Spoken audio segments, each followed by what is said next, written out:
Chronicles, Book 2, Chapter 1. Solomon, son of David, established himself firmly over his kingdom, for the Lord his God was with him and made him exceedingly great.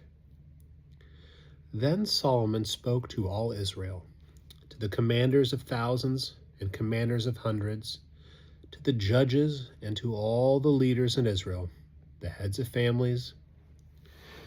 And Solomon and the whole assembly went to the high place at Gibeon, for God's tent of meeting was there, which Moses, the Lord's servant, had made in the wilderness. Now David had brought up the ark of God from Kiriath-jearim to the place he had prepared for it, because he had pitched a tent for it in Jerusalem.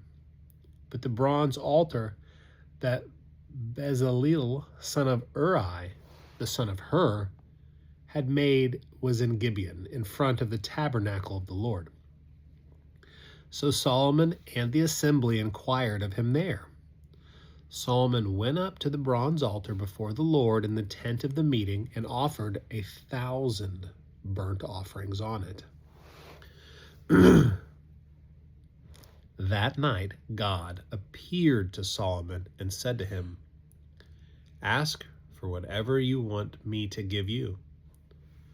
Solomon answered God, "You have shown great kindness to David, my father, and have made me king in his place. Now, Lord God, let your promise to my father David be confirmed. For you have made me a king over a people who are as numerous as the dust of the earth. Give me wisdom and knowledge, that I may lead this people, for who is able to govern this great people of yours?" God said to Solomon, "Since this is your heart's desire, and you have not asked for wealth, possessions, or honor, nor for the death of your enemies, and since you have not asked for a long life, but for wisdom and knowledge to govern my people over whom I made you king, therefore wisdom and knowledge will be given to you. And I will also give you wealth, possessions, and honor, such as no king who is before you ever had, and none after you will have." Then Solomon went to Jerusalem from the high place at Gibeon, from before the tent of meeting, and he reigned over Israel. Solomon accumulated chariots and horses. He had 1,400 chariots and 12,000 horses, which he kept in the chariot cities, and also with him in Jerusalem. The king made silver and gold as common in Jerusalem as stones, and cedar as plentiful as sycamore fig trees in the foothills. Solomon's horses were imported from Egypt and from Kue. The royal merchants purchased them from Kue at the current price. They imported a chariot from Egypt for 600 shekels of silver, and a horse for 150. They also exported them to all the kings of the Hittites and of the Arameans. Chapter 2. Solomon gave orders to build a temple for the name of the Lord and a royal palace for himself. He conscripted 70,000 men as carriers and 80,000 as stonecutters in the hills and 3,600 as foremen over them. Solomon sent message to Hiram, king of Tyre, "Send me cedar logs as you did for my father David when you sent him cedar to build a palace to live in. Now I am about to build a temple for the name of the Lord my God, and to dedicate it to him for burning fragrant incense before him, for setting out the consecrated bread regularly, and for making burnt offerings every morning and evening on the Sabbaths, at the new moons, at the appointed festivals of the Lord our God. This is a lasting ordinance for Israel. The temple I am going to build will be great, because our God is greater than all other gods. But who is able to build a temple for him? since the heavens, even the highest heavens, cannot contain him. Who then am I to build a temple for him, except as a place to burn sacrifices before him?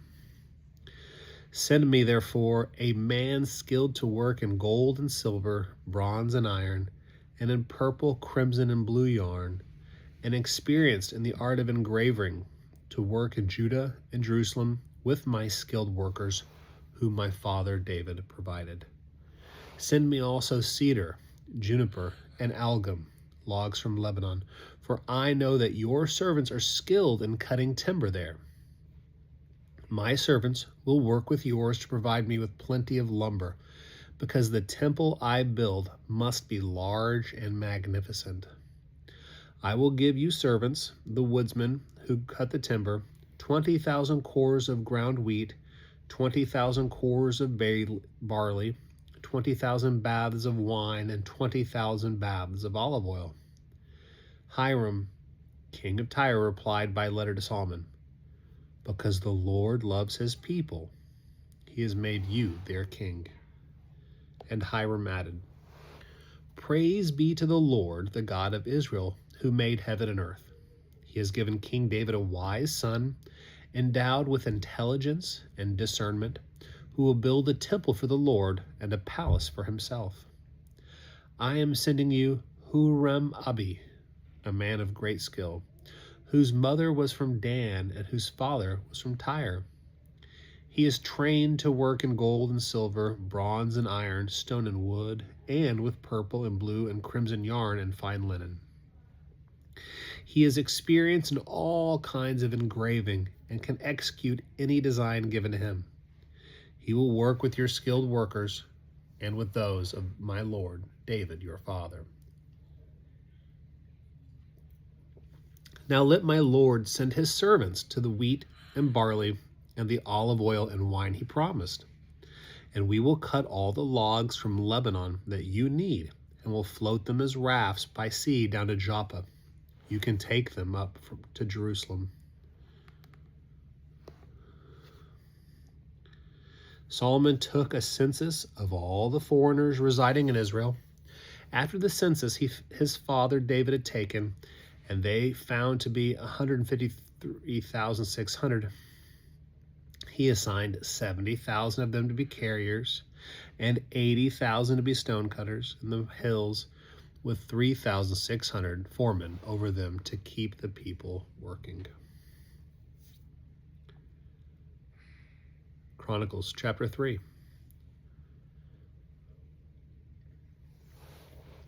Then Solomon began to build the temple of the Lord in Jerusalem on Mount Moriah, where the Lord had appeared to his father David. It was on the threshing floor of Araunah the Jebusite, the place provided by David. He began building on the 2nd day of the 2nd month of the 4th year of his reign. The foundation Solomon laid for building the temple of God was 60 cubits long and 20 cubits wide, using the cubit of the old standard. The portico at the front of the temple was 20 cubits long across the width of the building and 20 cubits high. He overlaid the inside with pure gold. He paneled the main hall with juniper and covered it with fine gold and decorated it with palm tree and chain designs.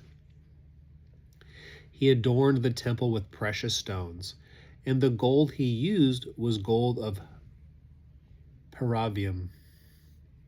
He overlaid the ceiling beams, door frames, walls, and doors of the temple with gold, and he carved cherubim on the walls. He built the most holy place, its length corresponding to the width of the temple, 20 cubits long and 20 cubits wide. He overlaid the inside with 600 talents of fine gold.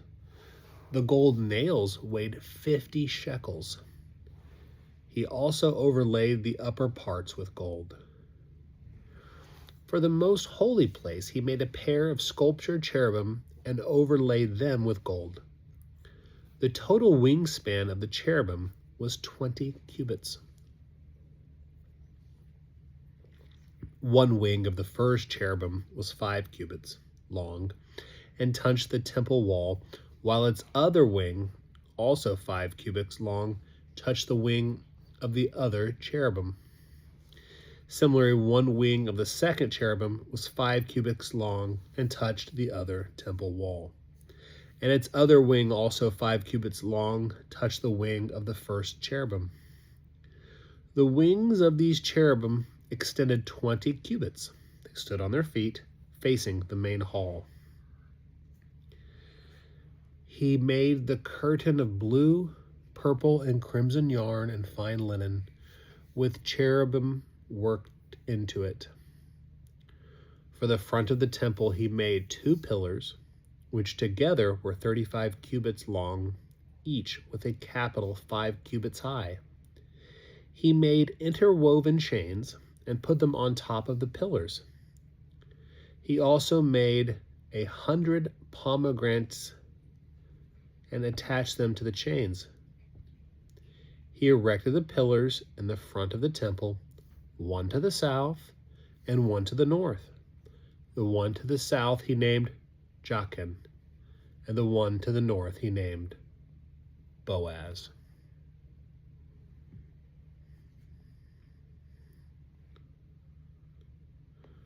Chronicles chapter 4. He made a bronze altar 20 cubits long, 20 cubits wide, and 10 cubits high. He made the sea of cast metal, circular in shape, measuring 10 cubits from rim to rim and 5 cubits high. It took a line of 30 cubits to measure around it. Below the rim, figures of bulls encircled it, 10 to a cubit. The bulls were cast in 2 rows in one piece with the sea. The sea stood on 12 bulls, 3 facing north, 3 facing west, 3 facing south, and 3 facing east. The sea rested on top of them, and their hindquarters were toward the center. It was a handbreadth in thickness, and its rim was like the rim of a cup. Like a lily blossom, it held 3,000 baths. He then made 10 basins for washing and placed 5 on the south side and 5 on the north. In them the things to be used for the burnt offerings were rinsed, but the sea was to be used by the priests for washing. He made 10 gold lampstands according to the specifications for them, and placed them in the temple, 5 on the south side and 5 on the north. He made 10 tables and placed them in the temple, 5 on the south side and 5 on the north. He also made 100 gold sprinkling bowls. He made the courtyard of the priest, and the large courtyard and the doors for the court, and overlaid the doors with bronze. He placed the sea on the south side, at the southeast corner. And Huram also made the pots and shovels and sprinkling bowls. So Huram finished the work he had undertaken for King Solomon in the temple of God: the 2 pillars, the 2 bowl-shaped capitals on top of the pillars, the 2 sets of network decorating the 2 bowl-shaped capitals on top of the pillars, the 400 pomegranates for the 2 sets of the network, 2 rows of pomegranates for each network decorating the bowl-shaped capitals on top of the pillars, the stands with their basins, the sea and the 12 bowls under it, the pots, shovels, meat forks, and all the related articles. All the objects that Huram-Abi made for King Solomon for the temple of the Lord were of polished bronze. The king had them cast in clay molds in the plain of the Jordan between Succoth and Zarephath. All these things that Solomon made amounted to so much that the weight of the bronze could not be calculated.